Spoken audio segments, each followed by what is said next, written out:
Hey guys, welcome back to an Affliction of the Heart. This time, Chapter 4, if I'm not mistaken, Fruition. Last time, Kuno was like, I think dying or passing out for, lack of strength because, changeling needs love and all that. Even though they can literally just get love if they try to. Just saying. Anyways, last time, she technically hid something from one of the dressers under her wing. Anyways, let's continue. Or let's hop right back into it. Kuno stared at the dark wall of her room. Warden had brought her back into the room an hour previously from what she assumed could only be his bedroom. Kuno had feigned sleep while delighting in the sensation of things slowly returning. The gnawing in her stomach had receded and was lingering on the knife's edge of pain and agony. It hurt to move, but she was healing and she was getting stronger. It would appear that the Pegasus was more fond of his captive than he let on. Kuno had been staring at the wall opposite the magic mirror for the better part of an hour because she was listening with every fiber of her being for the sounds of Warden moving about the house. She had been certain she felt the vibrations of him heading for his bedroom to sleep for the night, but she had to be absolutely certain he wasn't watching at the magic mirror before she made her move. When she was certain that Warden was in his bedroom, Kuno quietly rolled over onto her hooves and slipped off the bed with her wings free up. She twisted her hoof to rest underneath her wing, and then stretching the limb out so that the spring fell from underneath and onto her hoof. The changeling wrinkled her nose at the sensation of the spiral shape that had been etched into the membrane there. Her wings were far less fragile than they appeared, although malleable in the center. The outer edges were hard enough that some changelings had been known to whittle the forward edges into blades. With the spring in hand, Kuno began the delicate process of unwinding it. There was a surprising amount of steel in that short coil, and Kuno was glad she would need all she could get. After she had the spring unwound, she straightened out the lengths as best as she could, and then began to neatly fold it. She wiggled the pieces in place carefully over and over again until the wire itself gave in to the constant deforming and snapped in half. 3 times she did this, separating the wire into 4 distinct segments. The changeling then began to shape the wire, folding each piece in half and then twisting it tightly, using teeth, hoof, and even part of the sink tap to get the spirals nice and neat. Once she had the 4 pieces in the right shape, she perused them carefully, selecting the 2 that were the best for what she wanted. The 2 pieces that she selected, now rigid and straight, were tucked carefully back under her wing for safekeeping, and the other 2 pieces were stashed under her mattress in case she was found out. One of them to find, one for me to keep, Kuno whispered. Kuno whispered herself, half because of smug. Okay, what? One of them to find, one for me to keep, Kuno whispered to herself, half because of smug exposition, and a half because she just wanted to hear her own voice. Can you fully hear yourself though? Like that, like you're healing, but it's been slow. With her tools in place, the changeling dropped herself back onto her bed, and she then began to fiddle with the lock that still weighed heavily on the collar around her neck. That was perhaps Warden's first mistake, giving her time to work at her own lock. He should have taken the lock with him each time he left her alone.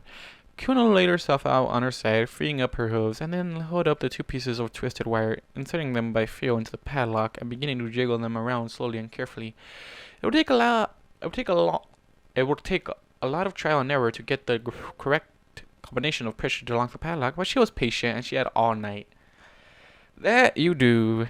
And I'm hoping... I don't know what I'm hoping for. I'm not sure. I'm like, what? Look, right now, one thing you need to feed on is love, which clearly you're not getting, which is why you're trying to escape and all that nonsense. Sad truth right there. Anyways, let's continue.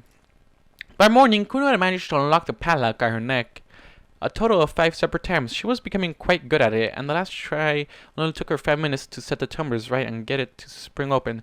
The victory had cost her one of her picks, though, snapped when she twisted and turned it too hastily. Unfortunately, that was all the practice she could afford. Celestia's brilliance was rising in the east, and she had run out of time. Kuno carefully placed her two picks back in that little nook between her wing and her back, pressing her wing down so that the membranes would deform over them and keep them in place. With that done, she retrieved the broken pick and the single remaining whole pick, and then rolled over to face the mirror, beginning to work at her lock again. The changeling was unsure how long she lay like that, fruitlessly wiggling the picks back and forth in a rough approximation of lockpicking. The broken lockpick she had stuffed deep into the lock, where it would be difficult to extract, and she was feigning tugging at it. The door opened to the room, and Kuno stiffened for the merest of moments before calming her breathing and trying to still her racing heart. Her neck muscles quivered as she suppressed the urge to turn her head towards the sound, and she feigned continued deafness. Doggedly, her hooves continued to work at the lock, wiggling at the picks back and forth as though trying her very, very best to unlock it. A hoof touched her side, and she yelped, spinning around and stuffing her hoofs underneath herself, lowering her nose and thinking of the most embarrassing thing she could. The image of Warden walking in on her as she had her hooves stuffed between her hind legs did it, and a faint tinge of red found her cheeks. I wasn't doing anything, Kuno protested weakly, quite obviously wiggling her hooves to push the picks under the mattress. This thing is heavy. Warden scowled at her, her eyes narrowing, raising a hoof to point accusingly at the broken pick stuffed in the padlock. Kuno affected the sulkiest tone she could muster. I never was any good at picking locks. Warden snorted, holding out his hoof wordlessly. Sighing, Kuno made a great show of slowly, angrily pulling at the inferior pick, and the broken one to place in Warden's hoof, shooting him dirty looks the entire way.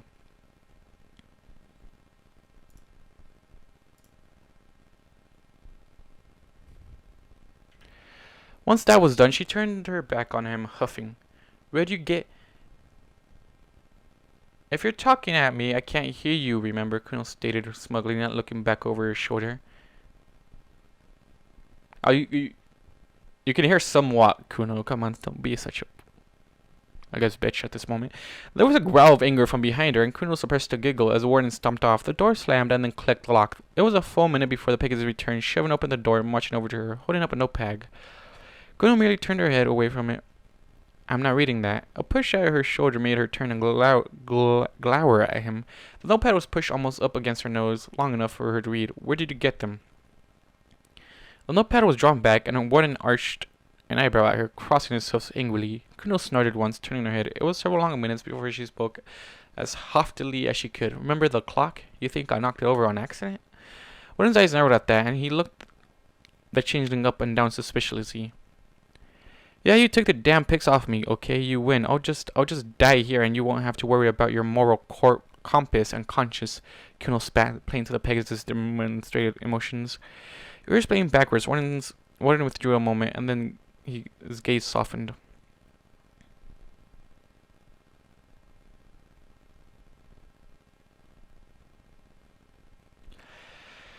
And then his gaze softened. Okay. I'm just like, what? He started, and then trailed off, sighing, remembering that she couldn't hear him. His voice was small as he continued. I didn't want for this to happen, but I can't just let you out to ruin ponies' lives. Kuno had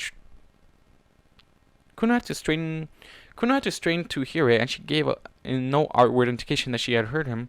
And you're deaf as a bloody mule, Warden growled, tossing the notepad against the wall in a flurry of annoyance. Jeez. So he's pissed just because, like, right now he's just annoyed that she can't hear him. Even though her hearing is coming back quite well, that's why she got the bell. Kuno didn't even move or give an indication that she noticed as the Pegasus stormed out, slamming the door behind him. After a minute, she made a show of looking around and acting surprised as she found that he was no longer there. It wasn't until a little bit later in the day that Warden came for again. Tether and Hoof, his other making a motion for her to give him her collar. Kuno gave a long suffering sigh and sidled over to him, offering him her throat.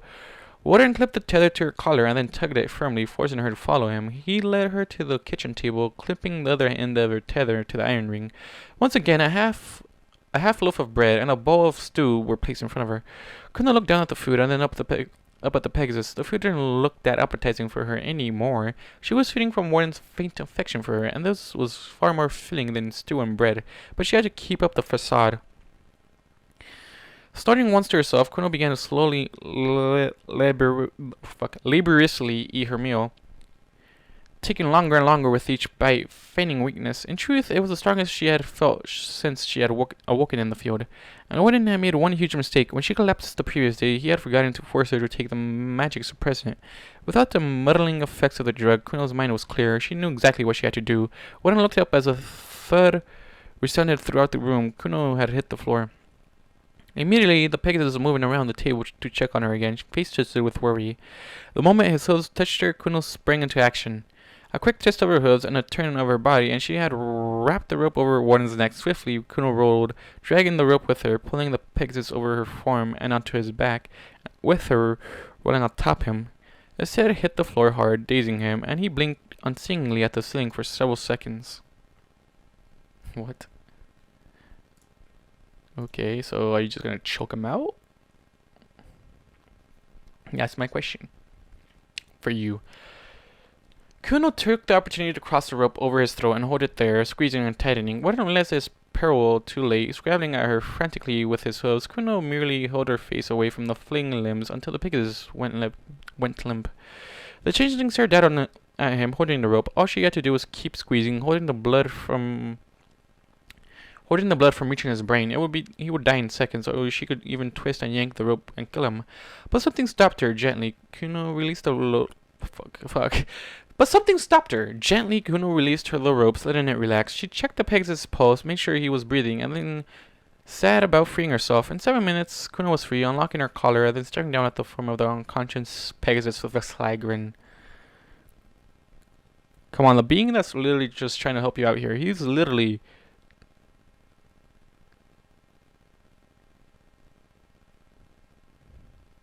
just a fly grin. Now what are you doing? Like, what are you planning on doing? Okay, time passed. Warden returned to consciousness slowly. His head was throbbing and his wings were uncomfortable. He tried to move them, only to find that they were bound. He struggled slightly, eyes flicking open, and he blinked rapidly, shaking his head.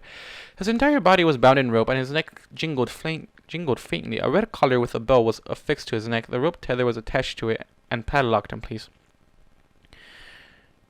Kuno gently pushed at Warden's head with her hoof to get his attention. "You bitch!" the Pegasus spat up at her. "Language," Kuno chatted, popping him on the nose with a hoof and idly taking a bite of the loaf of bread she held in her hoof. "Sorry about the rope, by the way, but you're a big, strapping stallion and wouldn't want you breaking free now, would we?" "You can hear me?" Warden stayed flatly glowering up at her. "How astute," Kuno said with a wry grin. "Any other revelations you'd like to share?" "I'm going to kill you," Warden growled, his tone menacing. Now, hun, if you're going to do that, you had ample opportunity. Let's just skip the foreplay and get right down to the heart of the matter. I'm a changeling, you're a pony. You're supposed to want to kill me, but you really don't want to. In fact, it's because of your affection for me that I can hear again. The changeling took a step closer to the Pegasus and then placed a hoof on his chest, peering down at him intently. "And that intrigues me. So while I have a captive audience, I tend to state my curiosity." "Go to hell," Warden retorted, struggling against his bounds again. Kuno sighed once, shaking her head. "This really will go easier if you cooperate. You spared me, and if you tell me what I want to know, I might even spare you." "Go to hell," Warden bit off, trying his best to push her hoof with his chest. "I'll come now. This is gonna get tiresome very quickly." Kuno tilted her head down at the pony and then pursed her lips. "I didn't want to do this, but you leave me little choice. Kuno aimed her horn at the Pegasus and let her magic flow out, a green beam of light hitting him square between the eyes. He convulsed, crying out once, and then went still and quiet.